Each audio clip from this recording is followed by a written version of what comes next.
Dear guests, my name is Roman, and today we are opening a lecture, and we are truly honored and privileged to have you, Mr. Crane, with us. Professor David Crane is a distinguished international lawyer, and today he will speak and present his ideas about the Special Tribunal for Ukraine on the crime of aggression. Professor Crane is an American lawyer who was the first American since Justice Robert Jackson at Nuremberg trials in 1945 to be nominated as the Chief Prosecutor of an international war criminal tribunal. And I'm speaking about a special court for Sierra Leone in Africa. Also, Mr. Crane served on active duty in the US Army for over 20 years. He recently retired from his position as a professor of practice at Syracuse University College of Law, where he teaches international criminal law, international law, humanitarian law, and national security at College of Law. Also, Professor Crane is a recipient of the Legion of Merit and the Defense Distinguished Civilian Service Medal. Most importantly, in 2017, Professor Crane founded the Global Accountability Network to investigate international crimes in Syria, Yemen, Venezuela, China, and now in Ukraine. The Global Accountability Network is a network of prosecutors, lawyers, advocates, academic researchers, and experts, including legal students who collect and analyze information on international crime through strict methodology that Global Accountability Network is applying. And in 2022, the organization published a white paper titled Russian War Crimes Against Ukraine, the Breach of International Humanitarian Law by the Russian Federation. This document you can see in the chat below. Professor Crane, it is our privilege and we are listening to you today. Thank you. Well, thank you very much, Roman. It really is a pleasure to be with you today. And I think it's very, very important that we have an important discussion on the Special Tribunal for Ukraine on the crime of aggression. And that's what my main focus is going to be today, based on the Global Accountability Network's recent white paper on the process and procedures of setting up just that, a Special Tribunal for the crime of aggression, which really must happen. Again, I would like to make my compliments to the organizers of this important week, International Criminal Law Week, and the efforts by Ukraine to recognize that. I think it's very important. And we should, even though these are dire times and these seem to be bleak times, but in reality, we should celebrate the fact that in the early 1990s, mankind decided to hold accountable heads of state and their henchmen, dictators and thugs, accountable for atrocity crimes. And so we did that with Yugoslavia, Rwanda, Sierra Leone, Cambodia, and we even set up a permanent international criminal court to put on notice that the rule of law is more powerful than the rule of the gun. I think that's really, really critical for us to understand. And this is a message that we're going to send to Vladimir Putin and his commanders, that truly the rule of law is more powerful than the rule of the gun. When I took down the first sitting head of state for international crimes in West Africa, President Charles Taylor, he never thought that he would be held accountable for what he did to West Africa and the murder, rape, maiming, and mutilation of over 1.2 million human beings. But we did. And I think this is also a message that I want to send to you today as well, is that we've done this before. We've created a special tribunal, a special court, to seek justice for victims of atrocity, whether it be Sierra Leone or Ukraine. And we even set it up to where we took down for the first time in modern history a sitting head of state. So we can do this, and we should do this. Because again, let me tell you my conclusion right up front. There has to be accountability for what is happening in Ukraine, domestically and internationally, particularly the crime of aggression. It hasn't been prosecuted before since Nuremberg. In reality, Nuremberg was crimes against peace. So this is the first time in the modern era that aggression will be prosecuted, but it must be prosecuted. We must prosecute Vladimir Putin and his commanders and his henchmen for not only aggression, which started it all, but also war crimes, crimes against humanity, as well as potentially genocide. But before we do that, let's kind of set the context of modern international criminal law, because I think it's important for all of you just to understand the place of where we are now and where we have been. And it has been a grim journey, to say the least. You know, I call the 20th century, the century that we just left, the bloody 20th century. Over 200 million human beings died of unnatural causes due to war, strife, programs by voracious henchmen, dictators, thugs, what have you. And this is a horrific number. But also, I want to also understand that I'll be throwing numbers out to you, but numbers don't matter in my business. It's about victims. It's for and about victims. Why we do modern international criminal law is for and about victims. So I think you need to understand and appreciate this. And this is how myself and my team is approaching building a case against Vladimir Putin on the crime of aggression, because that's what we're focusing on, seeking justice for victims. And I know that the International Criminal Court and domestically, your prosecutor general is looking at the same thing as far as seeking justice for victims of atrocity. In the middle of this bloody 20th century, where we saw dictators and thugs they weren't held accountable for what they did, from the three pashas in Turkey, Adolf Hitler, Stalin, Mao, in modern Europe, Ceausescu and others. They were not held accountable for what they had done to their own citizens. But in the middle of this bloody 20th century, we see a bright and shining 4 years, which really at the end of the day, from a jurisprudential point of view, is the cornerstone by which we now hold the likes of Vladimir Putin, Charles Taylor, what have you, accountable for war crimes, crimes against humanity, genocide, and aggression. Those 4 years started with the creation of the world's first international military tribunals, both at Nuremberg and Tokyo.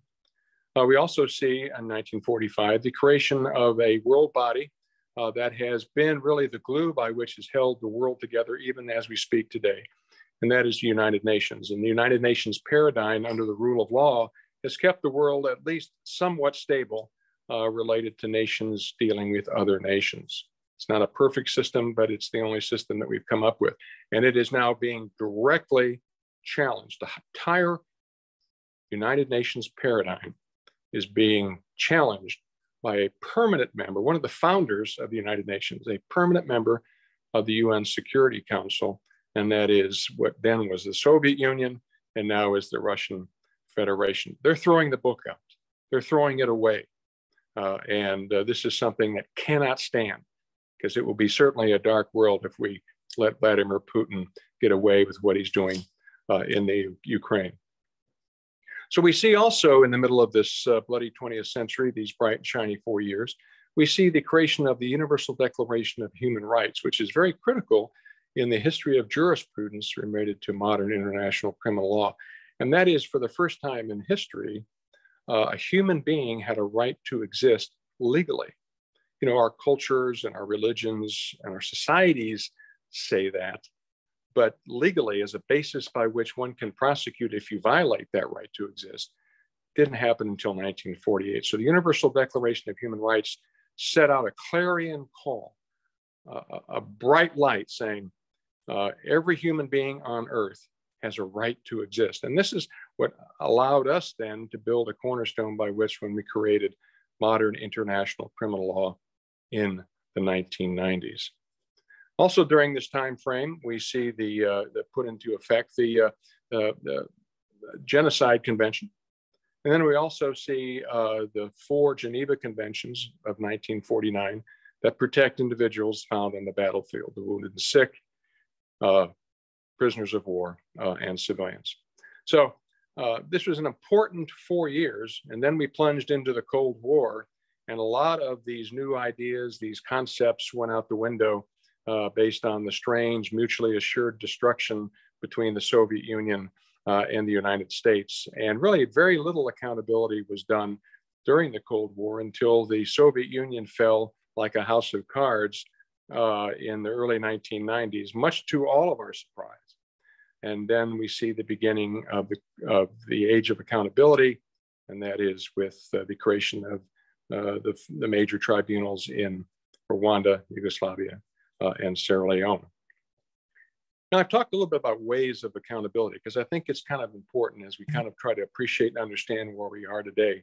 The first wave, there are three waves of accountability that I've coined. And the first wave was the initial steps, and that was the International Military Tribunals at Nuremberg and at Tokyo. And then it went dark due to the Cold War. But then when the wall came down and the Soviet Union quickly dissolved and the Russian Federation stepped up, we see the age of accountability where the world came together to hold heads of state, their henchmen, dictators, thugs, what have you, accountable for what they're doing to their own citizens. And so this is the beginning of what we call the second wave of accountability, the age of accountability, of which I was very much a part of founding.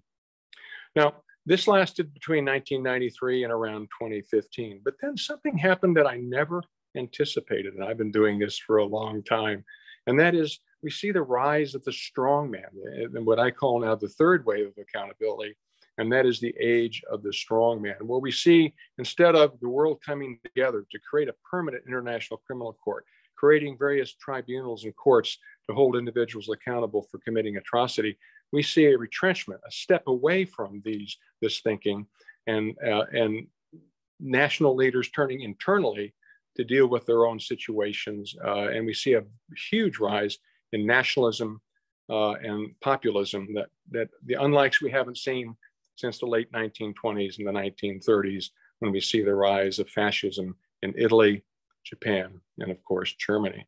So that's where we are now. We're in the age of the strongman. And actually a lot of the work that we had done in the age of accountability, the experience, the jurisprudence, the procedures, the rules of evidence went dormant.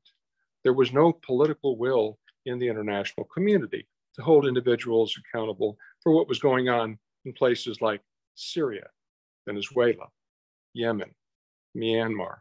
And amazingly, as I talk to you today, China is actively committing a years-long genocide in Western China, and the world is looking the other way. Because at the end of the day, another point what I'd like for you to take away from my talk this afternoon is that the bright red thread of modern international criminal law is politics. It's not a legal decision someday that we hand President Putin over to our fair and open trial. It will be a political decision. It was a political decision I handed President Charles Taylor over to my court for a fair and open trial. And it'll be political decisions to decide to do something in other parts of the world. But if there's no political will by the international community, nothing will happen. And this is a point I'll make towards the end of my talk, is we have a political moment right now. The world wants to help Ukraine. The democracies of the world wants to help Ukraine. Europe is united in helping Ukraine, but it won't last forever. And look what happened to Syria, where I was very much involved in putting together a case against Assad and his henchmen. Nothing has been done because the world moved on. And we'll talk more about that in a little bit. Well, now you have the various ways of accountability, where we are right now. We've had the first wave, which is Nuremberg and Tokyo, the second wave, which is the age of accountability, and that which ended around 2015, which may come back if we go after Putin. And then we have the age of the strongman, where we have strongmen around the world seizing power and staying in power. And again, once again, feeding on their own citizens. Well, let's again pause just for a second to make sure everybody understands what an international crime is. We have four of them: war crimes, crimes against humanity, genocide, and then the crime of aggression, which I've discussed a little bit earlier. War crimes are violations of the laws of armed conflict. We have a set of rules by which armies in combat have to follow. If they do not follow these rules, they violate these rules, particularly intentionally targeting civilians and civilian objects is a war crime, of which Vladimir Putin and his commanders will be held accountable for, most likely by the International Criminal Court. Then we also have crimes against humanity, which are similar types of crimes, but you don't have to have an armed conflict for them to happen. And so what happens is that if you have a widespread attack, systematic attack on civilians, that's a crime against humanity. So we also have crimes against humanity being perpetrated in the Ukraine. Additionally, we have a genocide, which everybody knows about and nobody understands. It's a very difficult crime to prove. It's a specific intent crime. You'll have to have a smoking gun, so to speak, that shows that a head of state or an individual head of a large rebel group directs that a group of individuals be totally destroyed. And that is very difficult to prove, though we do have indications that there is incitement to genocide at a minimum going on in Ukraine. And I know that the Global Accountability Network and other major organizations, both governmental and non-governmental, are taking a close look at whether the Russian Federation is actually perpetrating a genocide against Ukraine. I can't believe it. Here we are in 2022, and we have a genocide going on in China, and we have potential genocide going on in Ukraine. You know, that's the crime of crimes. That was the crimes that we thought we would never have to deal with again, and yet here we go. And of course, I've talked to you about the crime of aggression, which we'll focus a little bit on today. And that is, what started all of this was a head of state of a member state of the United Nations decided to invade without the legal basis to do so, the sovereign territory of another country. It's a political crime, and one of which perpetrated by a head of state, and one of which has to be dealt with. Now, you also can have aiding and abetting, and we'll talk a little bit more about this later. But then you have the four international crimes: war crimes, crimes against humanity, genocide, and of course, then aggression. So, international crimes in Ukraine are being perpetrated not only on the international level, but also they have an invading force on the sovereign territory of Ukraine. And so Russian Federation forces, Belarusian and other types of mercenary forces are also, and I just want to highlight this as a footnote, they're also violating Ukrainian domestic law. Ukraine has bravely stepped forward and is already prosecuting individuals who violate domestic Ukrainian criminal law. And you're to be applauded for that, and continue to do so. But again, so there are two ways that Russians in Ukraine and others will be held accountable for their crimes. So you're probably asking me, well, Professor Crane, how do we hold Vladimir Putin and his henchmen accountable? And there are ways we can do that. There's several ways, actually, and the international community is still considering all of them, though I have a sense that we're moving in an important direction related to the crime of aggression and the special tribunal. Of course, first, which I've already alluded to, Vladimir Putin and his henchmen could be held accountable in the domestic courts of the sovereign territory of Ukraine. And like I said, you're doing that, and that is a viable, legal, and appropriate way by which commanders in the Ukraine, as well as soldiers in the field, can be held accountable for their illegal acts. Also, and this is something that has been a part of modern international criminal law. And again, it's really important to understand that there's no cookie cutter approach to international atrocity accountability. We also could use regional courts set up by regional organizations to prosecute international crimes.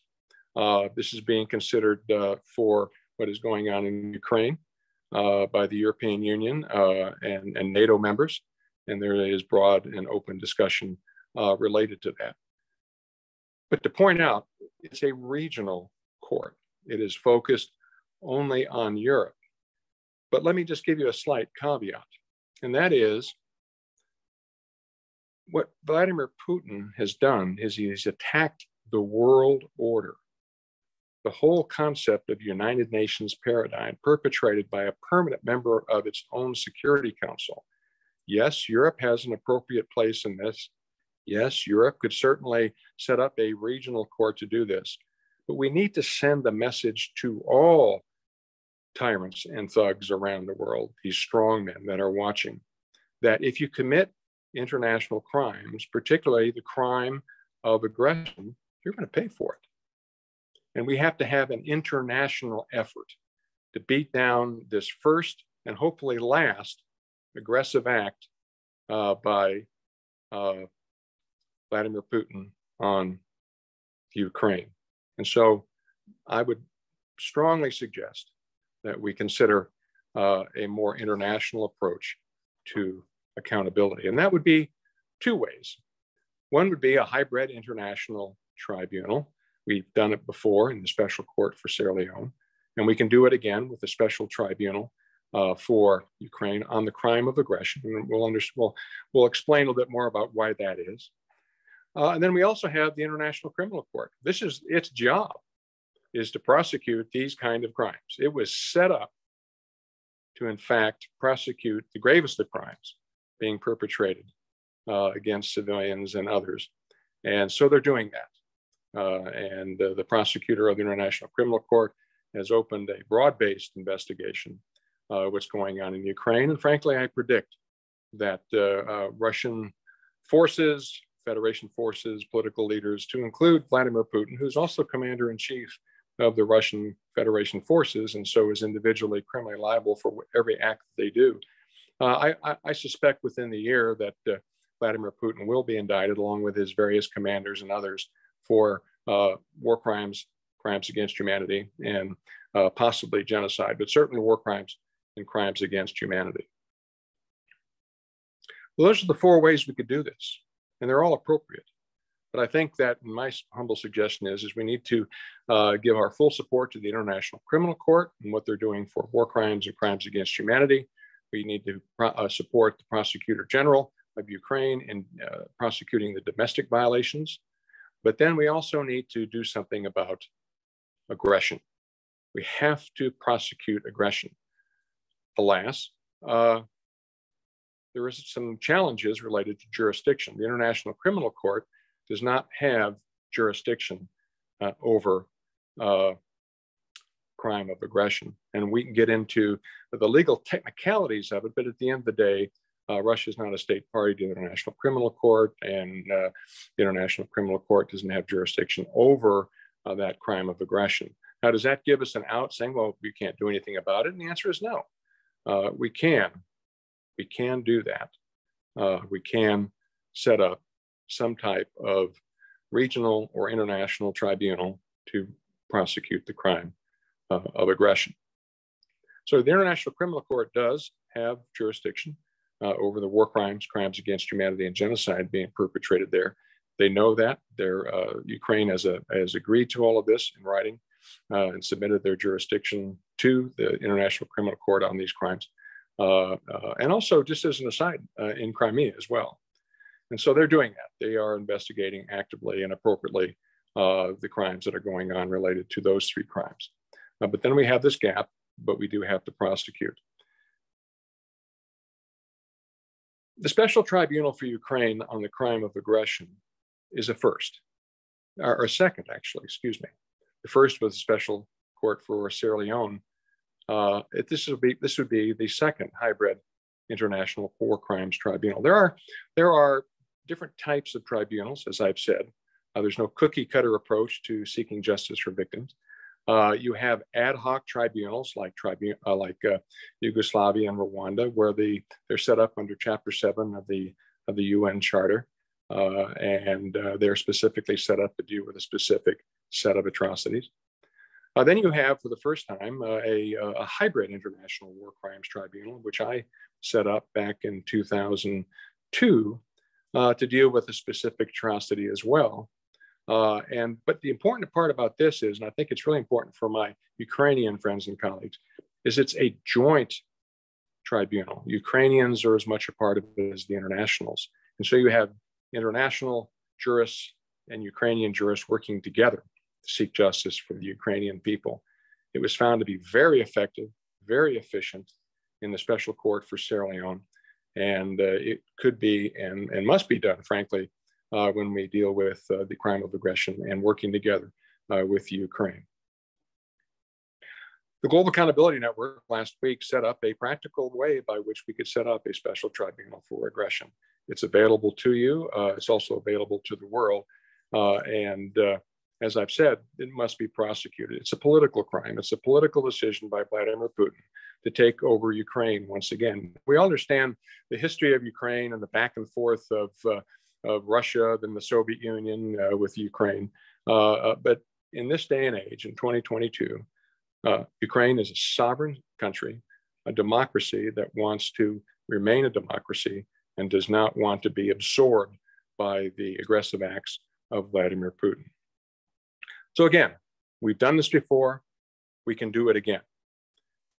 Now, how would we do that? Now, it's laid out very specifically for you in the white paper, and I would urge that you take a look at the white paper because it's very, very detailed, and it's really pretty much the way I put together the Special Court for Sierra Leone and others, it is a great template by which we can mirror this. We have to do it. We don't have much time. The international interest and political will is already starting to wane, but we can put this particular court together very, very quickly, very, very efficiently, very, very effectively, and have it up and running. In fact, frankly, as I will say, we have to have this up and running this year. We have too many instances where the world has just moved on. Just ask the people of Syria and the 500,000 victims there. Frankly, nothing is going to be done about that. We cannot let that happen in the Ukraine. So here's some things that we should be thinking about. And these are just highlights that I think are really critical. And these are direct lessons learned that made the Special Court for Sierra Leone so successful and one of the more successful tribunals in history. One of the things is that we're lucky this time around. We have vast experience in doing this. Prosecutors, registrars, deputy prosecutors, deputy registrars, investigators, evidence custodians, all the way down the line. And I lay out a detailed organization chart for what the special tribunal would look like in the appendix. But we have vast experience of people who have already done this, who are available and are willing to step forward in joining the Special Tribunal for Ukraine on the crime of aggression. But the key point is we have to draw on the experience that we already have. We don't have to appoint new people who have never done this before. Frankly, the United Nations does this, and they sometimes appoint people based on geographic location versus experience. And let's be frank about that. Sometimes that works, and sometimes it doesn't. I would humbly suggest that the international community, the United Nations, in setting this up, make sure that they do this correctly, drawing upon this vast of experience of having already done it. So experience is one important aspect of this. Another important aspect of this, and to understand, is we already have the jurisprudence available to us to prosecute President Vladimir Putin and his commanders for this, the acts of aggression. We've done this in the modern era once before, and that is President Charles Taylor. So it's not like we're making up new law or making up new ideas. We have the appropriate legal basis by which we could prosecute a sitting head of state for his international crimes, and that is prosecutor versus President Charles Taylor. So that's important for us to understand as well. Another important aspect of setting up a special tribunal for Ukraine on the crime of aggression is security. The Special Court for Sierra Leone was located right at the scene of the crime. When I arrived there in August of 2002, there was nothing in Sierra Leone. No running water, no electricity, dead bodies were everywhere. It was a horrific scene. But the bottom line is we put it right at the scene of the crime. Now, based on that, there were some obviously good reasons to do so, but security was paramount because there are a lot of bad guys, so to speak, who don't want the court to be there. And so they'll do everything that they possibly can to destroy the court, destroy the members of the court, to stop the process. So when we are thinking about a special tribunal for Ukraine on the crime of aggression, we have to be very careful. We could symbolically put it in The Hague, but frankly, I think The Hague is too far away. We could put it in Geneva, yes. Again, I think that it's a little bit removed. My suggestion is that we put it as far forward as it makes sense to do. And that would probably be in places like stable countries like Poland, which is close, where we can get to the Ukraine quickly. We would have a field office in the Ukraine. But the concern about placing it right in Ukraine is that, yes, in Freetown, Sierra Leone, we had rebels all around us, but they didn't have rockets and missiles and heavy artillery and aircraft to destroy the court. So the tragedy would be is that we decide to do something and Vladimir Putin destroys the court in one fell swipe. So that is an important consideration. Security is really, really critical. Not just a hard site. My thinking is, and I state that in the white paper, is that a potential area should be it perhaps is in a military base, a NATO military base in Poland that has a piece of that base where it's restricted access. It's a hardened site, concrete bunkers, what have you, and to keep the evidence. In other words, what Vladimir Putin wants to do is destroy the evidence. And so we have to make sure that all our evidence is dispersed as well as protected at all times. So to make it very difficult for an attack on the court to do its business. So I think security is very, very important. Also security of the key people, as well as ensuring armored cars and all of the things that need to be done to fully protect those individuals who are going to make this court a success and move forward on behalf of the victims in Ukraine. Another aspect of this would be outreach. When I set up my general strategy for prosecution in West Africa, one of the points that I wanted to ensure is that I went out and talked to the people of Sierra Leone. And I walked that countryside for 3 years, listening, talking, understanding their pain and their suffering. All of a sudden, that international tribunal became their court. And that's a subtle important, because what I told them is, don't believe what I say, believe what I do. And I told them the rule of law is more powerful than the rule of the gun, that no one is above the law. That's really, really critical. We have to let the victims understand that the Ukrainian government and with the international community are standing together to seek justice for them. And that will be an assister in allowing Ukraine someday to move on and rejoin the family of nations in a way that is peaceful and prosperous. So outreach is critical. The Special Court for Sierra Leone was the first outreach tribunal. It was a huge success. We held town hall meetings through the entire existence of the Special Court for Sierra Leone. And I got to know the people of Sierra Leone very well. I stood in front of them by the hours, listening to them tell me what happened. It also allowed me to understand what kind of crimes were committed. And so as I was drafting the indictments, I listened to them. I heard their voices as we put together the indictments against President Charles Taylor and his henchmen, which eventually proved to be a successful prosecution. And now former President Charles Taylor is spending the rest of his life in a maximum security prison in the United Kingdom for what he's done to the people of Sierra Leone. And someday, if there's a political moment to do so, Vladimir Putin will do the same. Charles Taylor never thought he'd be held accountable. Vladimir Putin does not think he's going to be held accountable. There's a footnote, though, and I think it's really important for you to understand. And that is, we're not just going after Vladimir Putin on the crime of aggression. We're going after his political cronies as well. We're going after the foreign minister. We're going after the minister of defense and all those who aided and abetted this aggression as well. Plus, the International Criminal Court, as well as the Prosecutor General of Ukraine, is going after the commanders and soldiers as well. So nobody's going to walk away from this. We're just not going after Vladimir Putin. We're going after Vladimir Putin all the way down to that Russian private in Bucha who committed those crimes.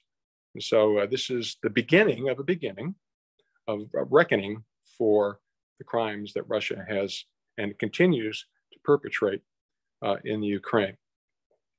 So those are the 4 things that I want us to consider before I briefly talk about the process and then open it up for questions. Remember experience. Let's draw upon the international community and to provide the leadership for the Special Tribunal for Ukraine. For example, what we did in Sierra Leone, the international community appoints an international prosecutor, but the Ukrainian prosecutor general or the president of Ukraine appoints a deputy prosecutor. Same way with a registrar, an international registrar, as well as then would be a deputy registrar who would be Ukrainian. The judges would be international as well as Ukrainian. So it really brings the international community in Ukraine together in a way that truly does bring justice. And like I said, it proved very successful with the UN Special Court for Sierra Leone, and it will be successful in the Special Tribunal for Ukraine on the crime of aggression. So in general, how would this go down?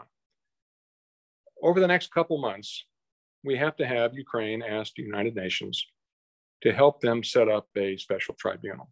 I believe that's happening already. And I thought I read just today, actually, that the Ukrainian foreign minister is indicating that they are interested in doing just that. That has to happen. The United Nations isn't going to do anything until the Ukrainians say we need to do something. And if they do, and that's what happened to Sierra Leone too.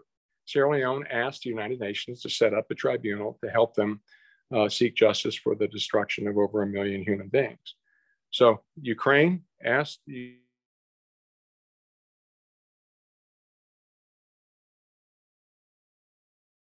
a little twist here. When we set up the United Nations Special Court for Sierra Leone, we went to the Security Council, which is the operative arm of the United Nations. And the Security Council accepted the challenge and gave the Secretary General the authority to enter a bilateral treaty with Sierra Leone to create the Special Court for Sierra Leone. That's not what's going to happen this time around. Why?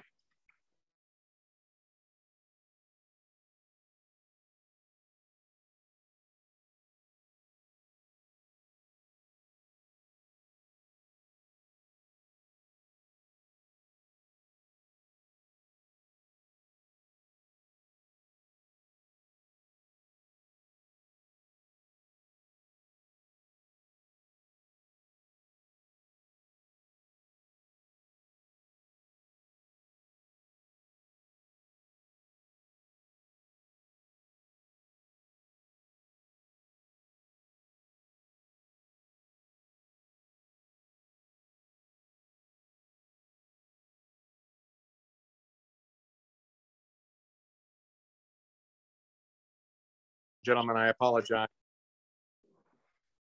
I apologize for these things. They do happen in Zoom world, but yeah, we were chatting about just the things that we need to be considering in setting up special tribunal for Ukraine on the crime of aggression. That was that vast experience, that important jurisprudence is already in place, the importance of security and placement of the tribunal itself, and of course, involving the victims of Ukraine, the people of Ukraine, in an important outreach program.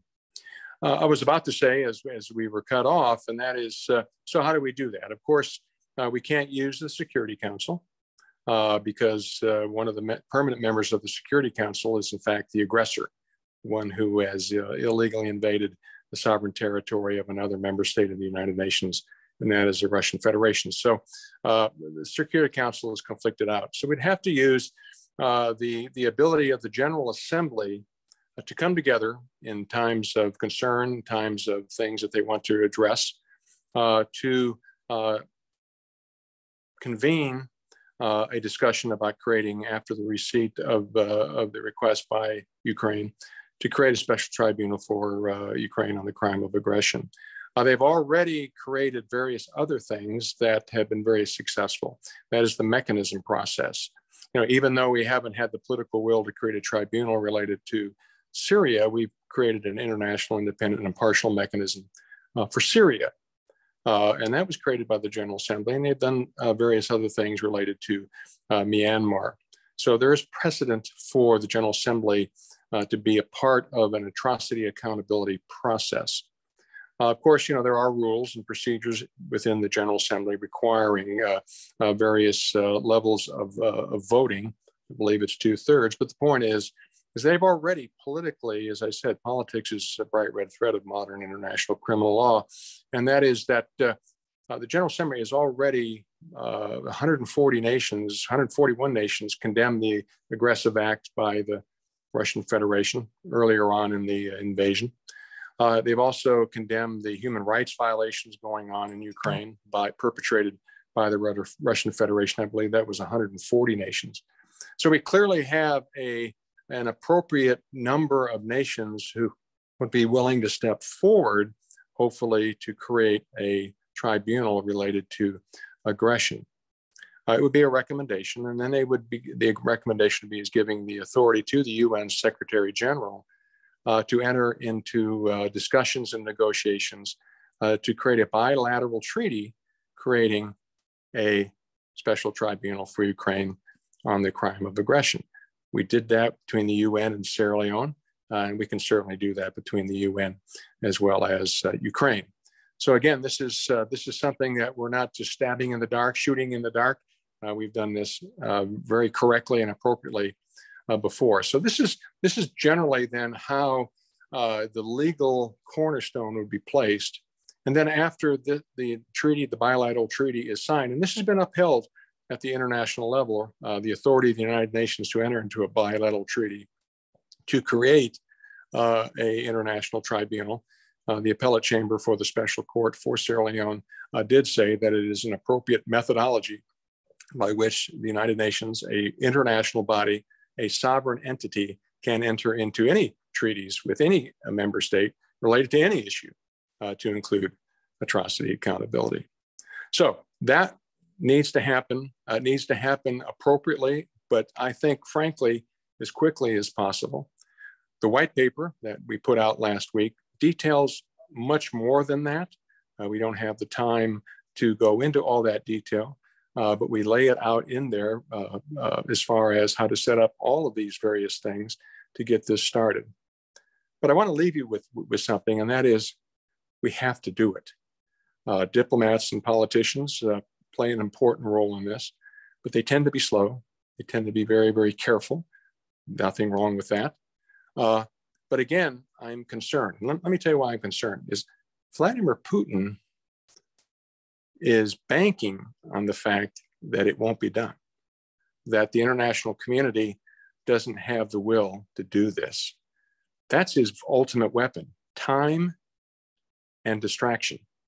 He knows this better than we know ourselves, particularly Europe. Time and distraction. He'll wait us out.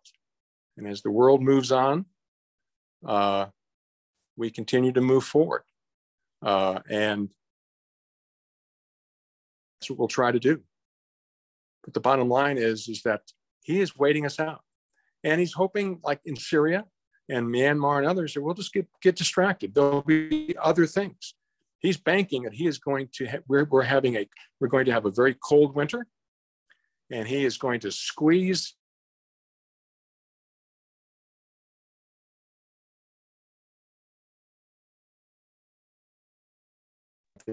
about what's going on in the Ukraine. We have to stand firm. Democracies around the world, not just in Europe, and all nations, member states of the United Nations, have to stand firm, because the United Nations was put together in 1945 to avoid just this. If the United Nations can't come together to do something about what's happening in the Ukraine, then the question I have to ask you, and I don't think it's a frivolous question, why do we need the United Nations? Think that through. It is an important international body. We must have it. But the question is certainly going to be, if we wring our hands, do nothing, or even worse in some ways, a half measure, then the question is going to be raised, then why have a United Nations? And of course, that certainly would be a very, very dark world indeed. Strong men around the world, dictators, thugs, are watching us right now like crocodiles, waiting and watching. If we do something about Vladimir Putin and his aggressive acts in Ukraine, it'll make for a safer, more stable world. If we don't, those other strong men, those crocodiles, are going to jump, and it's going to be a very, very dark and dangerous world. But we can do this. We have the experience, we've got the procedures, we've got the jurisprudence, and we've done this before. So with that, I thank you for this time. I appreciate your patience, getting cut off a little bit. But at the end of the day, I think that I've made my point, and I think that we need to continue to moving forward, all of us together, in creating a special tribunal for Ukraine on the crime of aggression. So I'll turn it back over to you, Roman, for any questions or comments. Professor Crane, thank you for your excellent speech. And we indeed received several peculiar and interesting questions for you. May I ask to speak them aloud?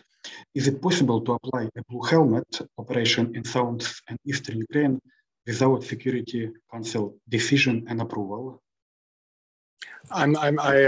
There's a little bit of a delay, so if you could just speak slowly, I would appreciate that. Thank you. Glad to answer your questions. Questions are important. Yes. The first question, is it possible to apply blue helmet operation in Eastern Ukraine without Security Council approval? Probably not. In reality, that would be a peacekeeping or a peace enforcement operation under Chapter 6 or Chapter 7 of the UN Charter, and I just don't think that Russia would agree to allowing those blue helmets in to stabilize. Perhaps not, but I sense the attitude of the Russian Federation forces is that Ukraine is not a sovereign nation; they're part of Russia, and so why do we need to do that?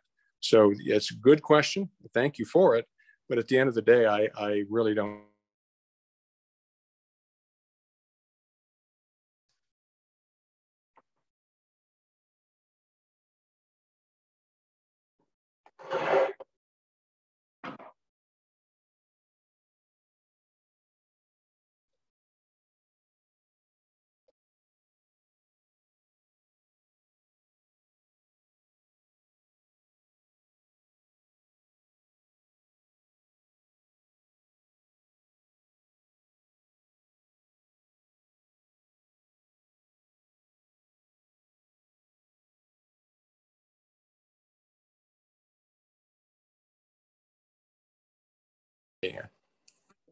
Yes, sir, I can hear you.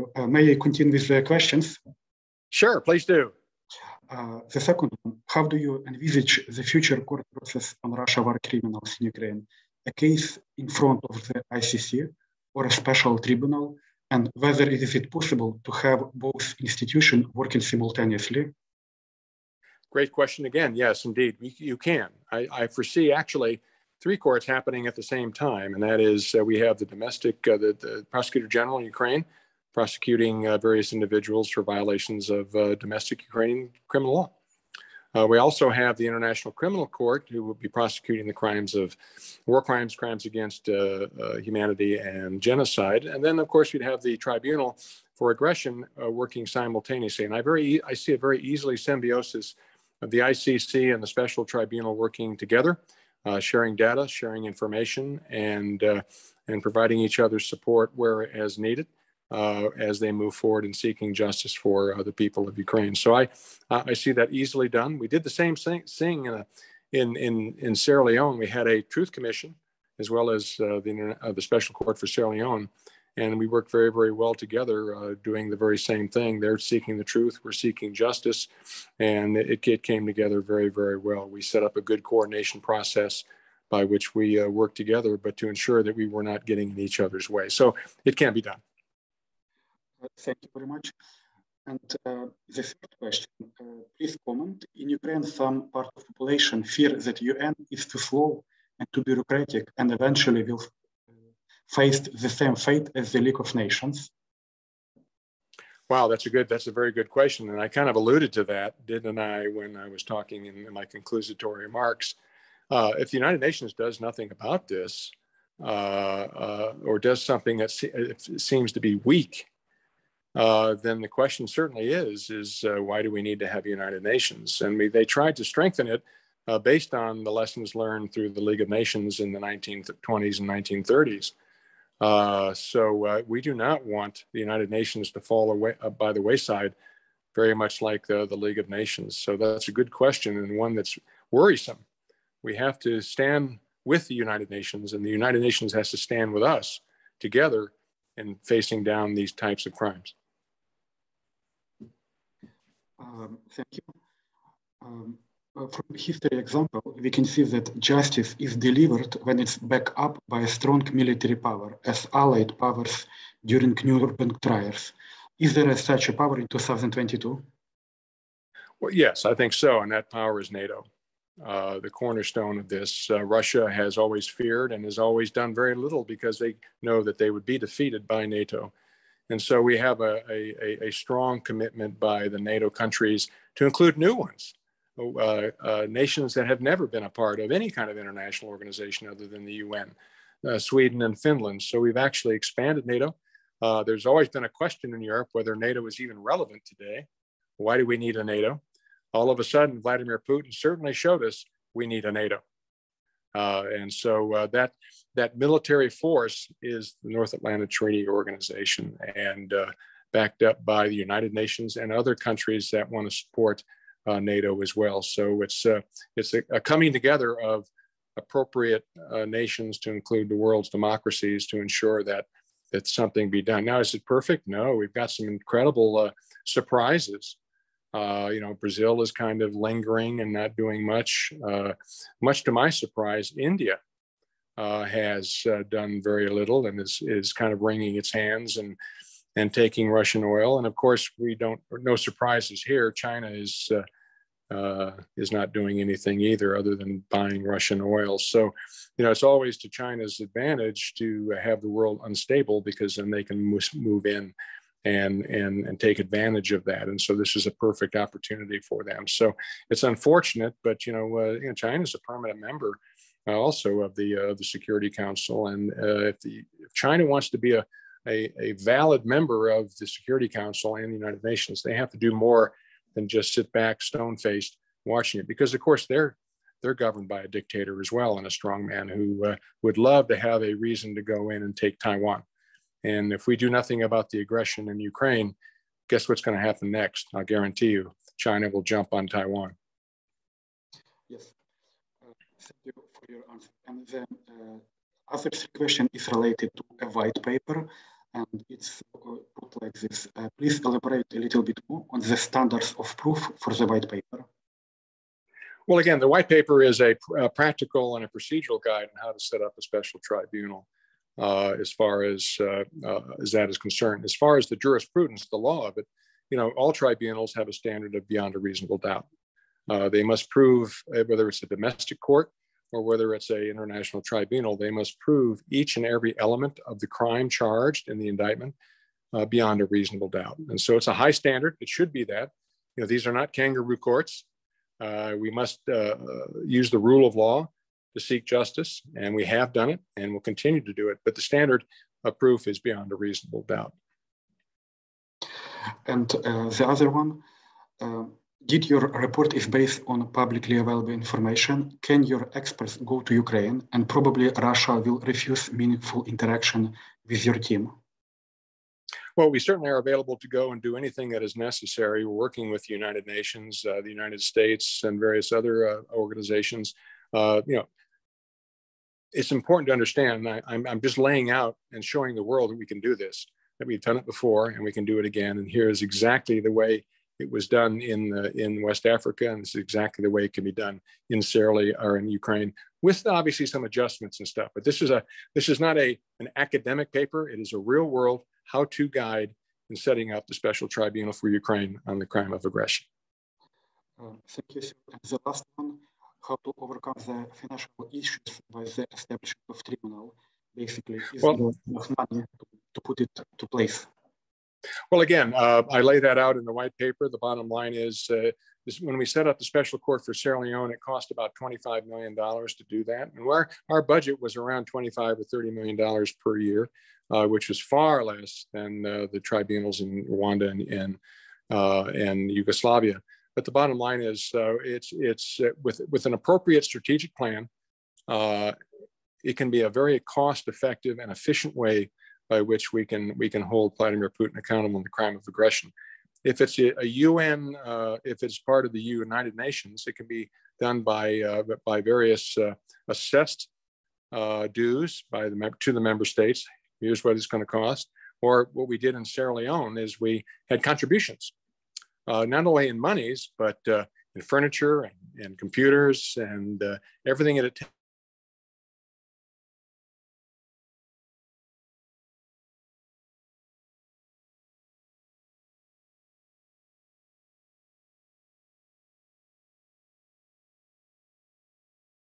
That can be proven, so that